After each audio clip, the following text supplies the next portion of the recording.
এটা একটা খুন করার মতো অবস্থা হয় আমি বলবো।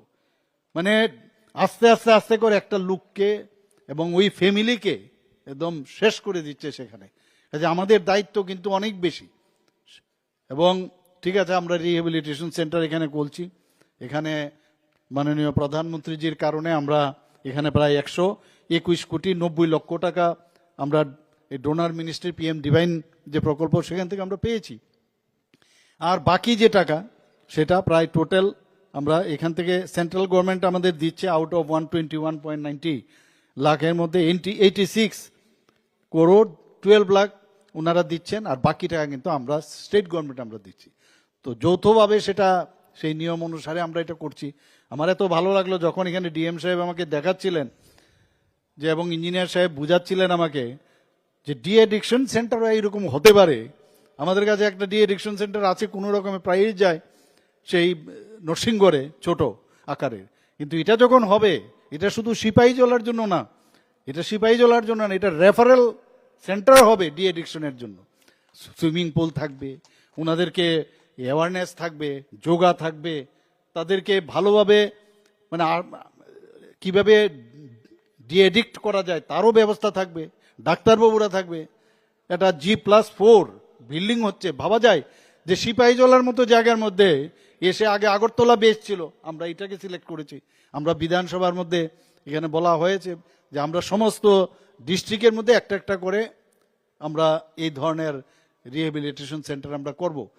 বলার করা, এখানে আমি কন্ট্রাক্টর সাহেব আছেন এখানে, আমি ওনাকে বলবো, দেখেছিলাম, আমি জানি না এখন আছেন কিনা, সময়ে যেন কাজটা শেষ হয়।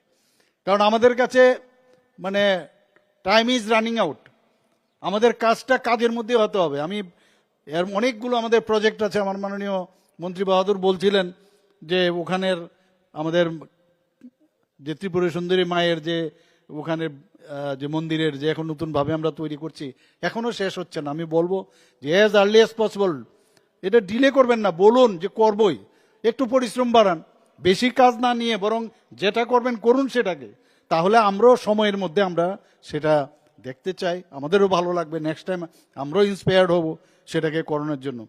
এখানে শুধু এই রিহ্যাবিলিটেশন সেন্টারে ফলো আপের বিষয় আছে, থাকার ব্যবস্থা আছে, এখানে খেলাধুলার ব্যবস্থা রেখেছে আমি যা দেখলাম। সব মিলে এখানে মানে আধুনিকতম যেটা একটাকে বলে এই ধরনের একটা সেন্টার এখানে হচ্ছে।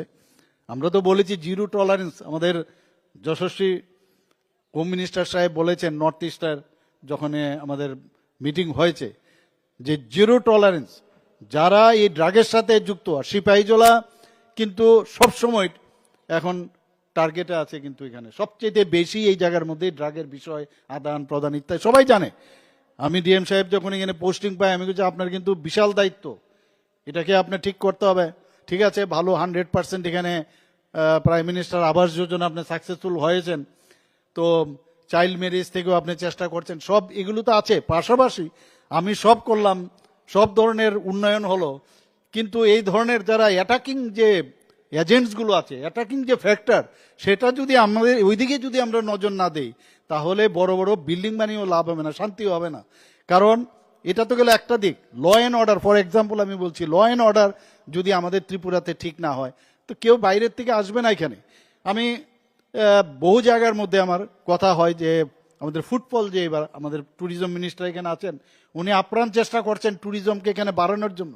কিন্তু যখনই মানে দিল্লিতে আমি কথা বলছি যে আমাদের এখানে ইন্ডিয়াতে ইভেন বাইরের থেকে যখনই আমরা মাঝে মাঝে অনেক সময় খবর পাই যে ইন্ডিয়াতে বাইরের থেকে ট্যুরিস্ট এসছে, হয়তো বা বাইরেও হয়, এটা ইন্ডিয়ার বাইরেও হয়, কিন্তু আমরা আমাদের কথাটা বলবো, যখন কোনো বাইরের থেকে ট্যুরিস্ট হয় আসে, তার সাথে কোনো একটা অঘটন যদি হয়, সেই খবরটা কিন্তু সারা পৃথিবীতে যায় যে ওইখানে ইন্ডিয়া সেফ না। সিমিলারলি ত্রিপুরাতেও আমরা চিন্তা করব যে মানুষ যখন বাইরের থেকে আসবে, সেফ জোন, সেফ এরিয়া, তাহলে মানুষ আসবে। এর জন্য ল অ্যান্ড অর্ডার আমরা যেভাবে মেনটেন করেছি এখানে ত্রিপুরাতে এখন সর্বনিম্ন 28টা রাজ্যের মধ্যে নিচের দিক থেকে আমরা 3 নম্বর স্থানে আছি। এবং বিভিন্ন যে প্যারামিটার সেটাও কিন্তু আমি বিধানসভায় বলেছি, সব দিক দিয়ে আমাদের যে অপরাধের সংখ্যা, অপরাধের পার্সেন্টেজ অনেক অনেক কমেছে এখানে। হয়তো বা 1-2টা ঘটনা হয়েছে, সেটা আরেক দিক।